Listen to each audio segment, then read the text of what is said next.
안녕하십니까. 이번 시간에는 로지스틱 회계 분석에 대해서 알아보도록 하겠습니다. 목차는 다음과 같이 구성되어 있습니다. 먼저 로지스틱 회계 분석의 개념에 대해서 말씀드리고, 다음에 이항 로지스틱 회계 분석, 다항 로지스틱 회계 분석을 분리하여 설명해 드리도록 하겠습니다. 그리고 마지막으로 로지스틱 예제를 통해서 어떻게 분석에 활용되고 있는지에 대해서 말씀드리고, 이슈 마이너로 구현하는 모습을 보여드리면서 교육을 마치겠습니다. 먼저 로지스틱 회계 분석의 개념입니다. 로지스틱 회계 분석은 콕스가 처음 제시한 분석으로 반응 변수가 이항 변수로 구성된 범주형 자료인 경우 사용되는 분석입니다.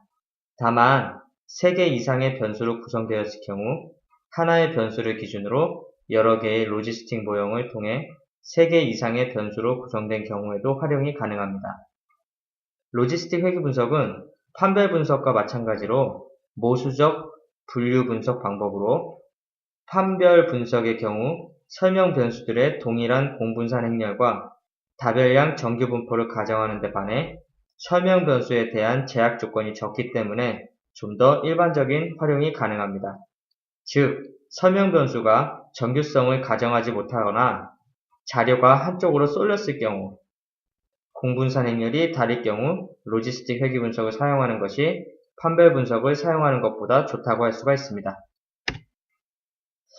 로지스틱 회계 분석의 특징은 종속 변수와 독립 변수가 일반적인 회계 분석과 같은 선형이 아닌 S자 모형의 비선형 관계를 가정한다는 것입니다. 로지스틱 회계 분석은 일반적인 회계 분석이 가져야 하는 대부분의 가정을 따를 필요가 없습니다. 먼저 0과 1의 형태로 된 종속 변수에 대한 분석이므로 종속 변수가 정규 분포를 따를 필요가 없으며 독립 변수의 수준에서 동일한 분산을 가질 필요가 없고 오차항에 대해서도 정규성이 가정되지 않습니다. 독립 변수의 척도는 연속형, 이산형 또는 혼합형으로 구성될 수 있으며 로지스틱 회계 모형에서는 최후 추정법을 사용하기 때문에 표본 크기가 어느 정도 대표본이 되어야 합니다. 로지스틱 회계 분석은 회계 분석과 같이 종속 변수와 독립 변수 사이의 관계를 표현하기 위해 사용되는 분석으로 종속 변수가 연속형인 경우 수행하는 회계 분석과 다르게 종속 변수가 범주형인 경우 수행하는 분석법입니다. 로지스틱 회계 분석은 여러 분야에서 활용되고 있으며 특히 금융기관이나 통신회사에서 고객 이탈을 평가하는 경우 또는 우량, 불량에 대한 판정하는 경우 등에 많이 사용됩니다. 자, 앞서 설명드린 바와 같이 로지스틱 회계 분석의 종속 변수는 기본적으로 이분형인 경우에 사용됩니다. 따라서 먼저 종속 변수가 이분형인 경우 수행하는 이항 로지스틱 분석에 대해서 설명하여 드리겠습니다.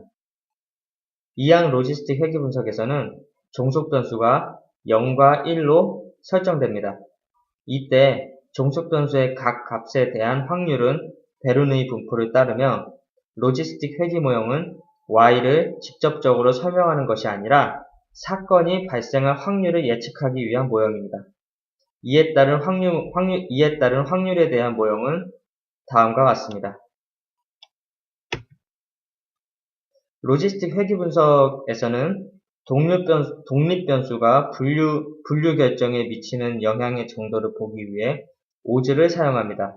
오즈는 위와 같이 정의되며 주로 확률이 주어졌을 때 성공 확률이 실패 확률에 비해 몇 배 더 높은가를 의미합니다. 즉, 오즈가 1보다 작으면 독립 변수가 감소 방향으로 영향을 미침을 의미하며 반대로 1보다 클 경우에는 독립 변수가 증가 방향으로 영향을 미침을 의미합니다. 가령 오즈가 4인 경우 성공이 될 확률이 실패가 될 확률보다 4배가 더 높다는 의미입니다. 로지스틱 회계 분석의 선형식은 위와 같습니다. 앞서 설명드린 오즈의 로그를 취한 형태로 로지스틱 회계 모형은 종속 변수가 이분형일 때 선형 회계 모형의 제약을 극복하기 위해 확률에 대한 로그 변화를 고려하여 분석합니다. 오즈의 로그를 취한 식에서 추정된 회귀 개수로부터 사후 확률에 대한 추정식은 아래와 같습니다. 회귀 개수에 대한 추정은 최후 추정법을 사용하며 최후 추정법을 이용한 회귀 개수의 추정은 관련 책을 참고하여 주시기 바랍니다. 종속 변수가 두 개인 경우에 대한 이항 로지스틱 회귀 분석에 이어 종속 변수가 셋 이상인 경우에 수행하는 다항 로지스틱 회귀 분석은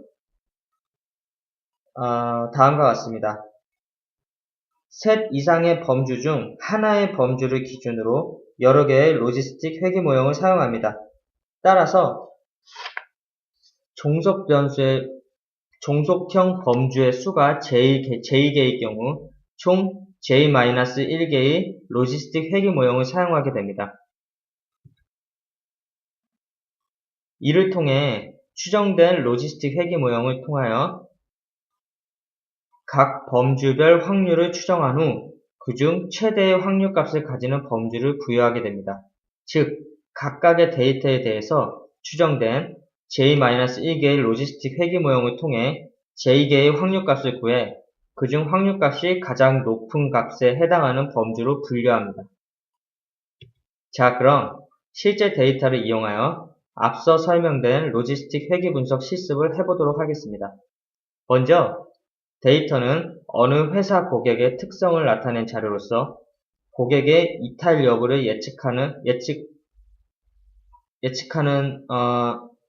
이탈 여부를 예측하여 만들고 차후 이탈 고객을 분류하고 이탈 확률을 알아보도록 하겠습니다. 로지스틱 회귀 분석을 위해서는 아래 그림과 같은 스트림을 구성합니다.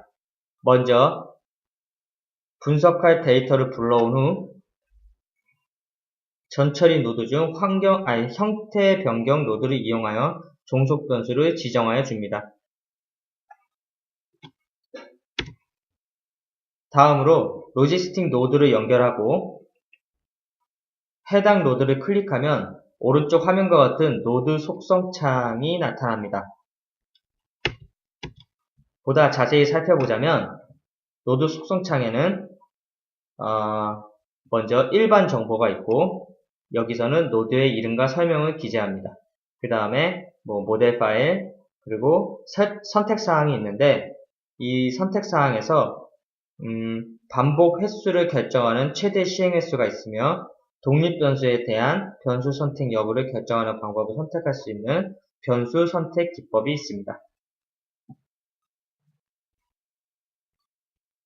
이시마이너에서는 변수 선택 기법을 변수 선택 기법으로서 스텝와이즈를 제공하고 있습니다. 자, 로지스틱 회귀 분석에 대한 결과창을 확인해 보도록 하겠습니다.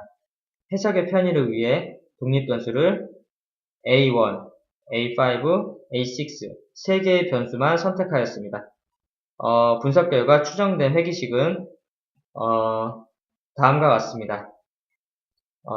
이 회귀식의 이 회귀 개수는 바로 이 parameter estimate이라는 값을 이용하여 회귀식을 구성하였습니다. 자, 추정된 회귀식 이외에 log likelihood 값을 통하여 반복 계산된 log 우드의 최대값을 제공합니다. 또한 앞서 추정된 회귀식의 값은 말씀드린 바와 같이 parameter estimates를 이용하여 추정된 회귀식으로 로지스틱 회귀 분석을 통해 추정할 회귀식의 회귀 개수를 제공합니다. 자, 다음으로 스탠다드 에러는 각 회귀 개수의 추정치에 대한 표준 오차를 제공하며 회귀 개수의 유연성 검정에 대한 통계치로 G값을 제공합니다. 또한 G값에 해당하는 P-밸류를 제공하여 각 회귀 개수의 유의 확률 값을 볼 수가 있습니다.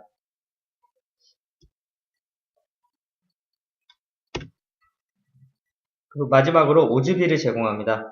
분석 결과를 해석해보면 A1의 OGB가 가장 높으며 이는 A1이 높을수록 고객 유지 확률이 고객 이탈 확률보다 약 1.02배 높다는 것을 의미합니다. 자, 모델 결과의 제일 아래쪽에는 추정된 회귀식을 통해 분류된 정보에 대해 확인할 수가 있습니다. 분석 결과 총 8,551명의 고객 중 3,669명의 고객을 잘못 예측한 것으로 나타났으며 유지 고객을 이탈 고객으로 잘못 예측한 고객 수가 973명, 이탈 고객을 유지로 잘못 예측한 고객 수가 2,696명으로 나타났습니다. 여기서 1은 고객 유지를 의미하며 0은 고객 이탈을 의미하는 것입니다. 자, 추가적으로 추정된 회귀식 값을 이용하여 각 케이스의 추정 범주 및 확률 값을 화면 표시 노드를 통하여 확인하실 수가 있습니다. 즉, 여기서 보시면 실제 이탈 여부에서 이 첫 번째 로우에 있는 이 고객의 이탈 여부는 제로, 즉 이탈이었는데 이 분석 결과 동일한 이탈로 예측하였고 그 결과값이 맞을 확률, 즉 얘가 정말 0에서 0으로 예측하였을 때 이 확률값이 바로 50% 정도라는 것을 이 마지막 컬럼에서 확인하실 수가 있습니다. 자, 계속해서 실제 EC 마이너로 어떻게 구현되는지 보여드리도록 하겠습니다. 자, 다음과 같이 스트림을 구성하였습니다. 먼저 데이터를 불러오고, 자, 데이터 모형을 실제로 확인하겠습니다. 이렇게 데이터가 구성이 되어 있습니다. A1에서 A9까지의 변수, 독립 변수들, 그리고 종속 변수가 될 이탈 여부. 이거는 0과 1인 이런 범주형 변수로서 이렇게 표현이 되어 있고요. 자, 거기다가 형태 변경 노드를 연결하여서 이탈 여부, 즉 저희가 종속 변수와 이탈 여부를 독립 종속 변수로 이산형 종속 변수로 이렇게 나타내주고, 자, 로지스틱 이 모델 로드를 붙여서 속성창에서 이렇게 변수 선택 기법을 바꿔주든 아니면 그냥 디폴트 값으로 놔두든 이런 식으로 이렇게 속성 옵션을 정해준 이후에 화면 표시를 연결한 이후 실행 버튼을 눌러보도록 하겠습니다. 자, 다음과 같이 실행이 되었습니다. 자, 먼저 보시면 아까 파워포인트 교육자료에서 보여드린 바와 같이 마지막 여기에 11번 컬럼에는 그 예측값이, 그리고 제일 마지막 12번 컬러에서는 그 예측값이 맞을 확률값이 바로 표현되게 되는 것입니다. 자, 그리고 이 스트림을 실행시켰을 때 나오는 이 모델링 노드를 끌어와서 더블 클릭해보면, 자, 제너럴 인포메이션과 모델 인포메이션을 확인하실 수가 있고, 제너럴 인포메이션은 기본적인 통계 값들, 그리고 모델 인포메이션에서는 이렇게 파라미터 에스티메이트와 스탠다드 에러, G값, P값, OSB 등을 확인하실 수가 있습니다. 그리고 마지막에는 오블류 정보, 이 테이블을 통해서 얼마나 이 모델의 예측력이 얼마나 높은지에 대한 정보를 직접 확인하실 수가 있습니다. 이상 교육을 마치도록 하겠습니다.